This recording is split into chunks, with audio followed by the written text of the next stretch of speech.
नमस्कार दोस्तों, स्वागत है आप सबका हमारे इस यूट्यूब चैनल प्रेसोपीडिया में। आज हम आपको इस वीडियो में बताएंगे कि तीनों विधेयक क्या हैं तथा किसान आंदोलन क्यों कर रहा है और 26 जनवरी के दिन लाल किले पर क्या हुआ।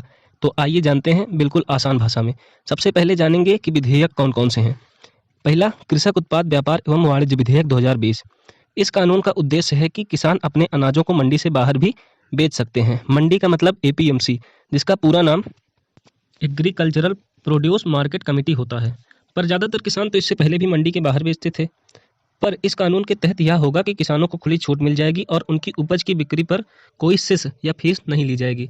फायदा, अब जानेंगे कि हमें इससे फायदा क्या है। यह किसानों के लिए नए विकल्प उपलब्ध कराएगा। मतलब यह कि कहीं भी किसी अनाज का दाम काफ़ी गिर रहा है तथा किसी दूसरे राज्य में उसका दाम अधिक है, तो वह उसे उस राज्य में बेच सकेगा। विरोध इसका किस लिए हो रहा है, तो अब जानेंगे कि विरोध क्यों हो रहा है। तो किसानों और विपक्षी दलों को यह डर है कि इस कानून के अंतर्गत एमएसपी का अंत हो जाएगा। एमएसपी क्या होती है? एमएसपी का फुल फॉर्म होता है मिनिमम सपोर्ट प्राइजेज। एमएसपी में होता यह है कि अनाज उत्पन्न होने से पहले ही सरकार उस अनाज का दाम फिक्स कर देती है। मतलब जैसे सरकार ने गेहूं का एमएसपी फिक्स कर दिया 10 रुपये और उस साल गेहूं ज़्यादा हुआ और दाम गिर गया 6 रुपये, तब भी अगर आप एपीएमसी के पास वो गेहूं बेचते हैं तो उसका दाम आपको 10 रुपये ही दिया जाएगा। पर अगर गेहूं का उत्पादन कम हुआ और दाम बढ़ गया 20 रुपये, तो एपीएमसी में तो 10 रुपये में ही लिया जाएगा, पर आप चाहें तो बाहर भी 20 रुपये में बेच सकते हैं। दूसरे नंबर का विधेयक है मूल्य आश्वासन और कृषि सेवाओं पर किसान अनुबंध विधेयक 2020।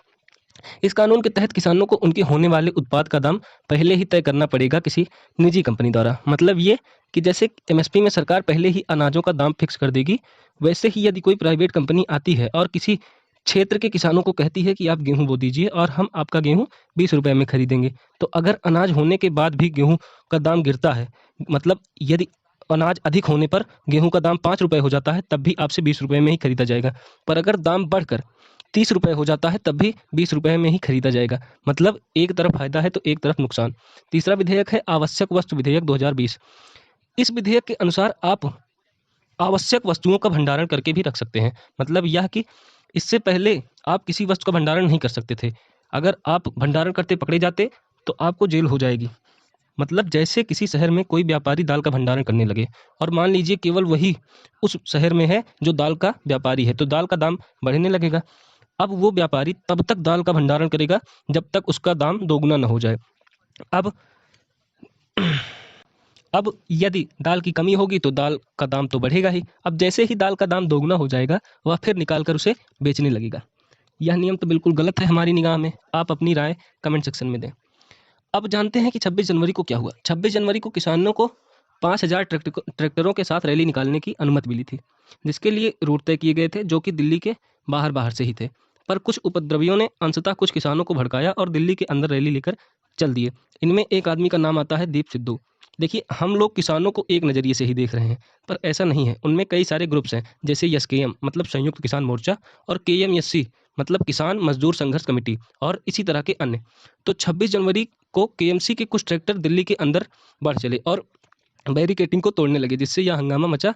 फिर जाकर लाल किले पहुंचे और कुछ उपद्रवियों ने एक पोल पर झंडा फहराया और उस झंडे को खालिस्तानी झंडा बताया जा रहा है, पर ऐसा नहीं है। वह झंडा निशान साहब का झंडा है।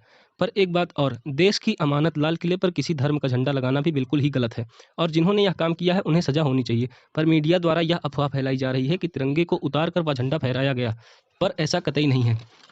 निशान साहब का वह झंडा एक खाली पोल में फहराया गया था और यह कृत्य केवल कुछ किसानों ने किया था, तो इससे हम सभी किसानों को गलत नहीं ठहरा सकते। आशा करते हैं आपको हमारा वीडियो पसंद आया होगा। अगर वीडियो पसंद आया तो वीडियो को लाइक करें, चैनल को सब्सक्राइब करें। जय हिंद, जय भारत।